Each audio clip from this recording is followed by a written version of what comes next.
So next I am going to explain about thermodynamic principle of metallurgy. So based on thermodynamic consideration, so we are selecting the reducing agent for the particular metal oxide. So next one is free energy. So free energy means naturally available energy. So see the equation now. A plus B gives C. Gives free energy. Explained whether the reaction is going on spontaneously or not. Spontaneous means without giving any external energy, reaction is going on. So for such reaction, delta G value is negative. So for non-spontaneous reaction means, so we need to supply some energy to that reaction. So for such reaction, delta G value is positive. So next one is that Gibbs free energy equation. Delta G equal to delta H minus T delta S. Delta G is the change in the free energy, Gibbs free energy. Delta H is enthalpy and the work done. T is the temperature and delta S is that entropy. Whether that movement of that molecule is explained by that entropy. So delta G naught is the standard change in the Gibbs free energy. So this equation now, 1 mole of the standard substance is changed into the product. So the how much energy is taken by this equation to convert into the product. So that one is given by the delta G naught, standard change in the Gibbs free energy. See the next equation, A plus B gives C. So this C, the product again gives A plus B. So this type of reaction we call it as equilibrium reaction. So for such reaction, delta G value is minus RT ln Kp. So next one is the Elihan diagram. So with the help of that Elihan diagram, we are choosing that reducing agent for the particular metal oxide. So which reducing agent gives the least delta G value? So that only we are taken as the reducing agent for that particular metal oxide. So for reduction, we are choosing that reducing agent only. So Elihan, this is the Elihan graph. He plotted the temperature in that x-axis, delta G value in the y-axis. So this is the Gibbs free energy equation. So Elihan just rearranged the equation. He got delta H is equal to T delta S plus delta G. So here delta H is the slope in the graph. In the graph, delta H is the slope. So next one is the observations from the Elihan diagram. So for most metal oxide, the slope is positive. See here that all the lines are moving from negative side to the positive side. So what it indicates means, so during the reaction, so metal reacts with the oxygen gives the metal oxide. So during the reaction, oxygen is consumed by the metal. So the amount of the oxygen becomes reduced. So the randomness is decreased. So delta S value becomes negative. So now imagine that Gibbs free energy equation, delta G is equal to delta H minus T delta S. So we are substituting delta S as negative means, so that already T is in negative sign. So negative into negative is changed into positive. See the second point now. So the formation of CO. See the line, see the rose color line here. The formation of CO is the negative slope. So the delta S value is positive.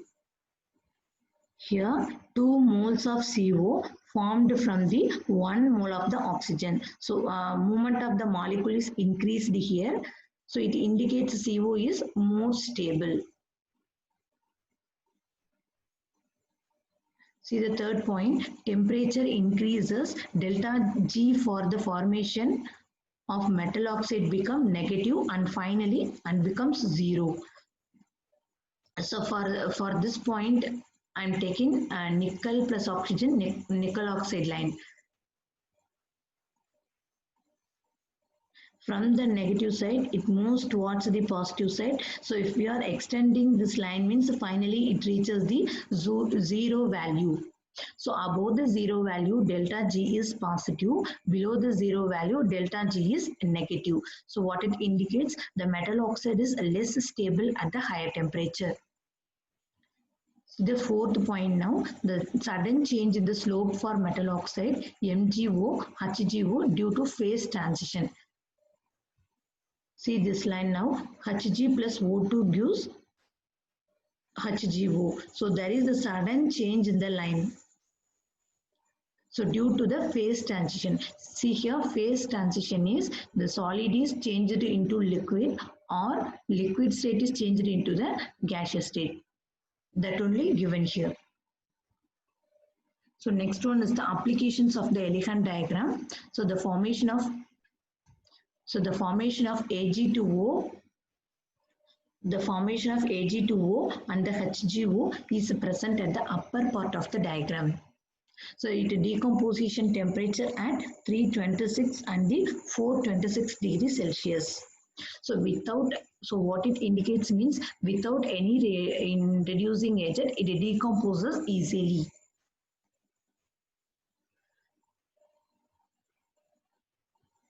So the second point now, any metal can reduce the oxides of other metals that are located above in the diagram. See the diagram now. So I'm taking Al2O3 line. So above that MnO, CrO3, ZnO, FeO lines are there.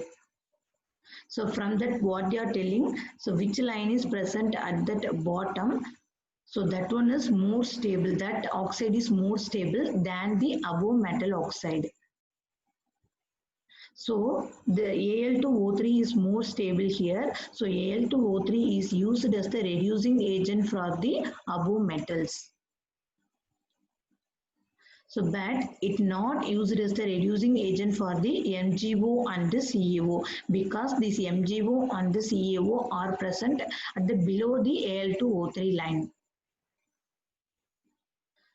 See the next point, the carbon line cuts across the metal oxide. See the carbon line here, it cuts almost all the metal oxide. So carbon is used as the reducing agent for most of the metals. See the next one, the formation of the FeO, this line. So and the carbon line, this line. So both are intersecting as we are drawing on line means, so it cuts at the 726.85 degrees Celsius.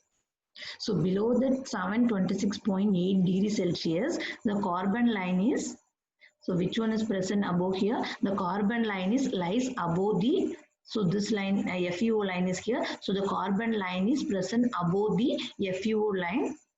So FeO is more stable than the CO. Hence, reduction is thermodynamically not feasible.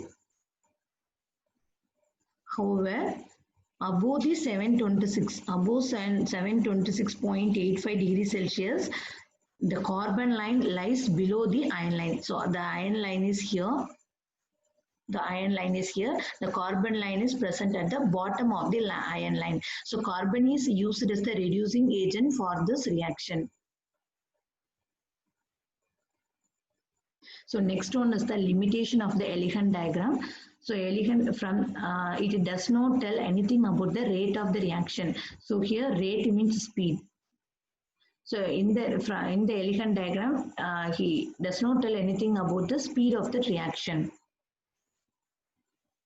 So in the Elihan diagram, delta G is plotted in the y-axis. He considered that metal plus oxygen gives that metal oxide. That equation as equilibrium reaction. So that one is assumption only. That is not the true one. So these are the two limitations in that Elihan diagram.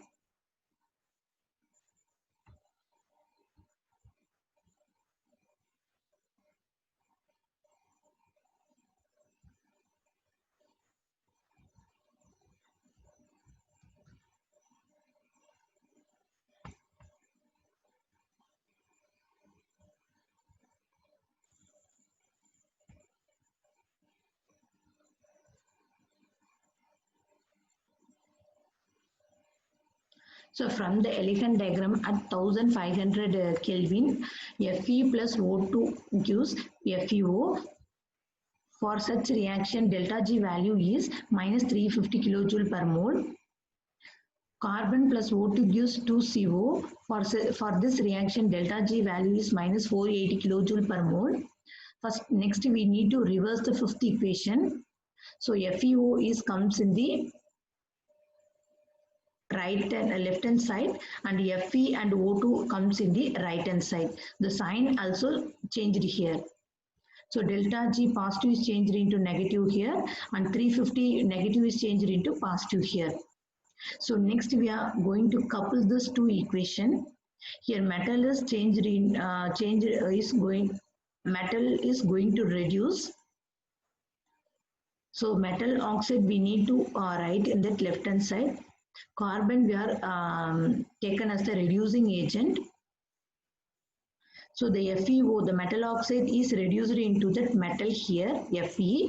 So here in the bracket they are given L, S, that it indicates it is present in the liquid and the solid state. So for such a reaction, delta G value is minus 130. So how we are getting means minus 480 plus 350. We are getting minus 130 kilojoule per mole. So for 2 moles of FeO, we are getting minus 130. So for 1 mole, so we need to divide the delta G3 value by 2. So minus 130 divided by 2, we are getting the minus 65 kilojoule per mole.